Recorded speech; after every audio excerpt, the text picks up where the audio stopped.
So we're a little bit over 2 weeks away from the Jamaica general election, and the gloves are off. It is normal that at this time, this is when the glove comes off. But I never thought in a million years that I would see two political parties 2 weeks out from election going back and forth about the theft of Manifesto.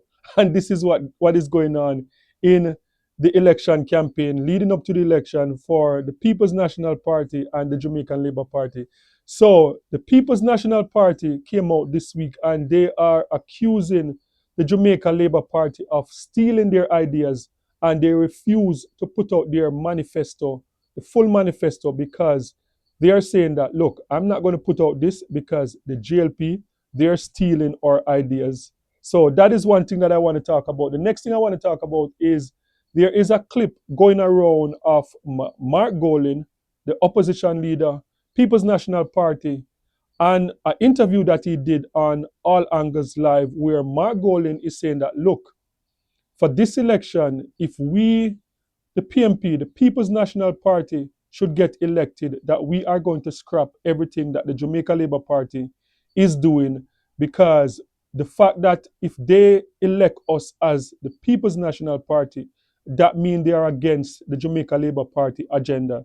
So that video has been going around, and I've seen people from the Jamaica Labour Party supporters that they're saying that, look, this is why you should not vote for this man, because this man is going to scrap everything that the Jamaica Labour Party is doing so far, just because they would have won the election. So those are the two things that I want to talk about today. So let's talk about it.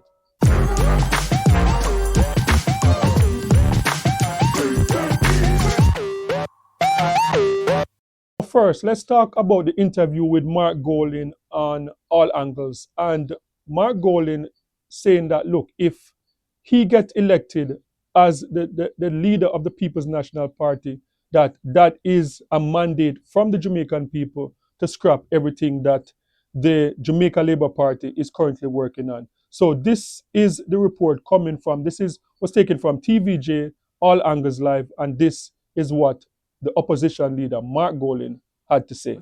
And decide what areas of it will we continue with, what will we maybe defer, what may we scale down, what may we completely discontinue. Because at the end of the day, we won't be voted in to government to continue what the JLP has been doing. You know, we will be voted in to do what we say we want to do. Yes, so that was the leader of the opposition, Mark Golin, on appearance on All Angles Live on TVJ. And that was a few months ago. And yes, what I would say about this is that is a bad idea. That is a bad idea. And let me give you an example why that is such a bad idea. I was watching a presentation on the World Economic Forum, and they were discussing Jamaica and how 15 years ago that Jamaica was on the verge of collapse as a country because of the high debt to GDP rate with over 100, and I think it's something like 120 at the time. And they were talking about what they describe as a miraculous comeback in terms of cutting the debt to GDP rate in half in 15 years, and that they have never seen anything like that before. And the presenter, in presenting that, was saying that the reason for that was because of some of the policies that the People's National Party, under the leadership of PJ Patterson, then Portia Simpson Miller, some of the policy that they started, and they credited the Jamaica Labour Party for coming in and continuing on some of those policies and not cutting those policies when they came in office. And they spoke about some of the austerity measures that that they used back in the days in terms of being very tight on certain things in government. They did not overspend. And so that is a perfect reason why this is such a bad idea from the opposition leader, Mark Golin. Because one of the things that we have suffered from over the past decade since Jamaica gained independence is that one party would start a policy, and as soon as the next party come in, they would just scrap everything, and millions or billions of dollars would go to waste. We saw it with the JOS bus system, scrap We saw some of the markets downtown that under one leadership, markets were going up under construction, and as soon as that political party lost the election, those markets, they did not continue building those markets. So this is such a bad idea from the opposition leader, and I think the opposition leader need better advice from whoever he's getting advice from, but that is a bad idea. So up next, let's talk about the thieving of ideas. This thing about the manifesto and who a thief who for idea. And I've heard something similar to this before. I saw Damian Crawford on, I think it was a Fix podcast a few months ago. And Damian Crawford was talking about something he had, some idea for education that he had, and he came out and said it, and the Jamaica Labour Party took it and they ran with it. And I remember in that interview with the Fix, like he was saying that, yeah, it's a good idea and I'm not mad at them for taking it. So fast forward, and now we're heading into this election and they're going back and forth about who a thief, who for idea. So this report is coming from TVJ News, and we see where the People's National Party are accusing the Jamaica Labour Party of taking their ideas.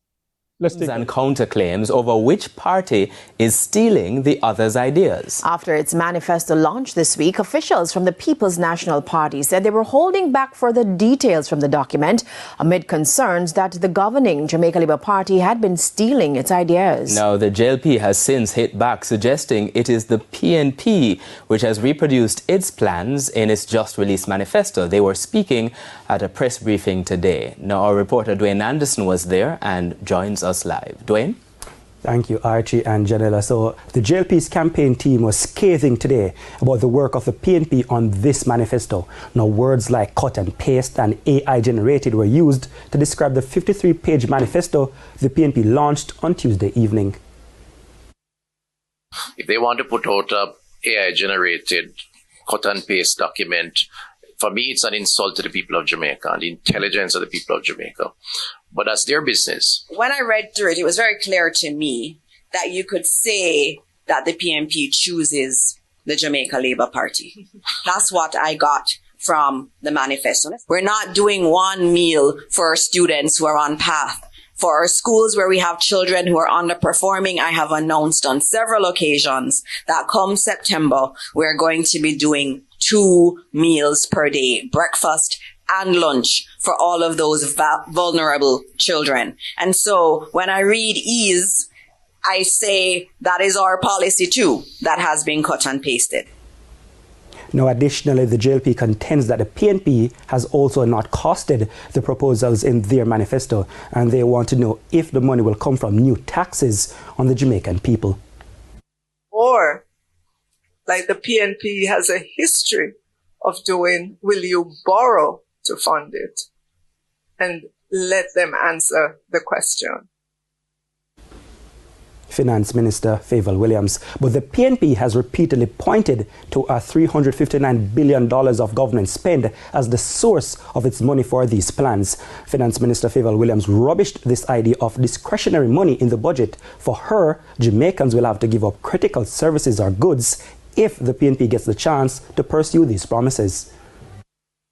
Programs are recurring, which means they have to be provided for year after year after year, and includes things like PATH, Grand Store Schools for operations of the schools. These are all important programs that continue year after year after year.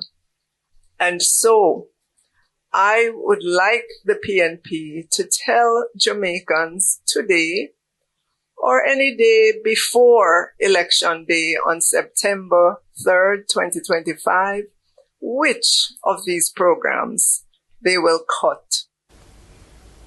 Now, the PNP said the manifesto it released Tuesday evening is a portion of their overall plans, and they will not release the remainder until the JLP releases its manifesto, given what the PNP says is a practice by the JLP to steal ideas. The absolute gall of a party that copied and pasted half of our policies and programs, put them forward to then say that we're waiting to copy them. I mean, there's so much dissonance in what they're saying that any Jamaican who sits to think for 2 seconds about what they say and what they do will see that they are simply not ready. They're not ready. We will put out our manifesto in short order. It's completed. A lot of work went into it. Chairperson and her team. Lots of consultations took place. Okay, so that was the report coming out of TVJ News. So guys, sound off in the comment section and let me know what are your thoughts about this. Is this like some kind of petty type of argument going around, like who's taking whose idea? Or do you think that this is like a legitimate concern? Or, maybe people might say, you know what, the PNP, they don't have a manifesto and they just are delaying. It's a delay tactics because saying this is a delay, that they're not putting it out because they don't want the labor at them to thief it, is a delay tactics? Or do you believe that they are justified in terms of not wanting to put out a manifesto? I don't know, but this just seemed childish, like little bit over 2 weeks away from an election, and we know a manifesto coming out is something that people look for in the political cycle. What are we voting for? What are the plans that they have for the Jamaican people?